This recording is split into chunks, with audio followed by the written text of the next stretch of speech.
So what's up guys? May lulutuin na naman tayo dito. Another session na naman ng ating lutuan. Ito ay afritadang manok. Ayan, ito yung mga ingredients natin. Siyempre manok, no? Tapos potato and carrot. Ito, konting kamatis, sibuyas, dito yung bawang natin. Tapos ito, tomato sauce, tsaka tomato paste. And then bell pepper, mahalaga to. Sarap may bell pepper. Tapos ito optional, sili, onting kick, then patis, no?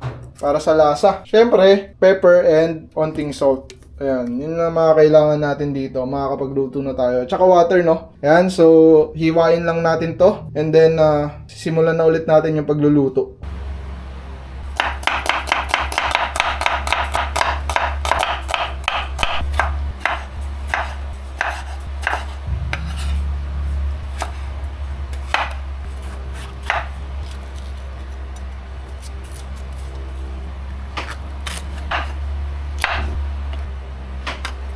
Yan guys, so nahiwa na natin. Ang susunod naman natin dito, fry natin yung patatas at carrot. Piprito natin yun muna sila, no? Papainit muna tayo ng mantika dito. Mantika.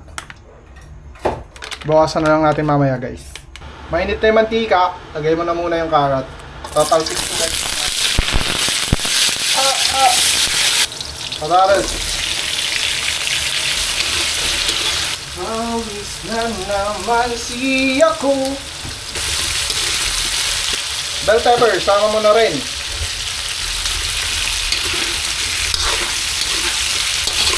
Okay na to. Saglit lang dapat. Panguin na natin. Pabawasan natin yung mantika. Gigisa na tayo ng sibuyas. Tapos bawang. Ito pa guys. Kamatis.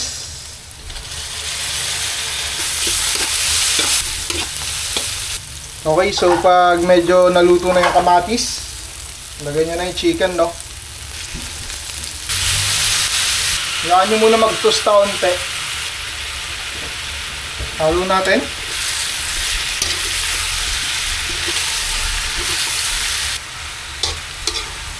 Okay, so pag medyo may marks na ng brown, pwede kayo magtabi muna gilid mo siya, no?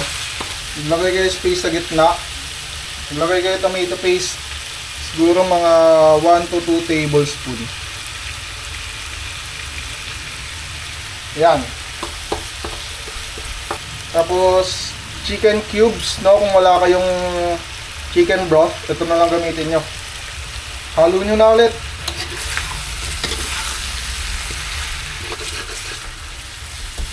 Hayaan nyo muna magkaroon ng toast onte nang meron ng tomato paste para mag-lock yung yung flavor niya sa chicken.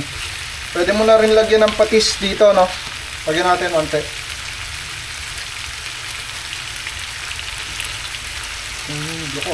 At saka pepper.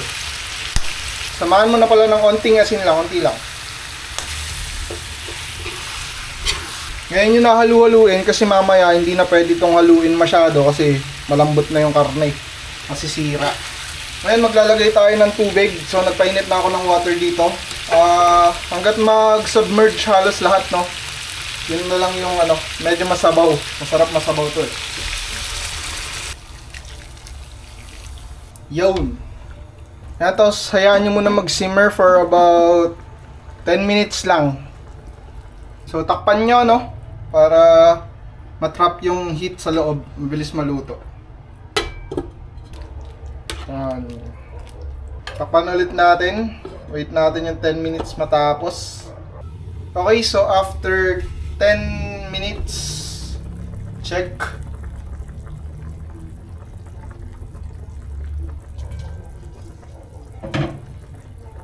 Yan guys, medyo malambot na yung karne niyan kaya dahan-dahan na yung halo, no? Yung halo mo dyan parang sinasayaw na lang, hindi na pwede yung sangkutsa talaga. Ganyan na lang halo dyan, no?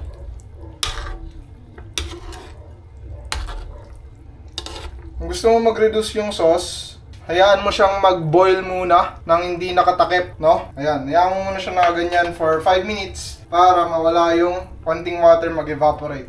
Yan, so after 5 minutes, no, pwede natin check. Kaya tayo nabawasan ng slightly a bit lang. Pero gusto kasi natin ng may sauce talaga, no. Siyempre, adjust natin yung lasa niyan mamaya. Dahan-dahan lang kasi nadudurog na yan eh. According to my preference, lalagyan natin ang patis.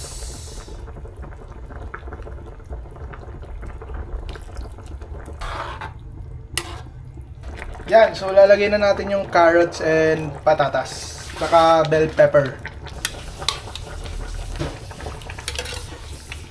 Yan, tapos lulutuin lang natin for about siguro 2 to 3 minutes lang. Then okay na yan. Yan guys, so okay na yan. Luto na to guys. So montage naman ang susunod at last part.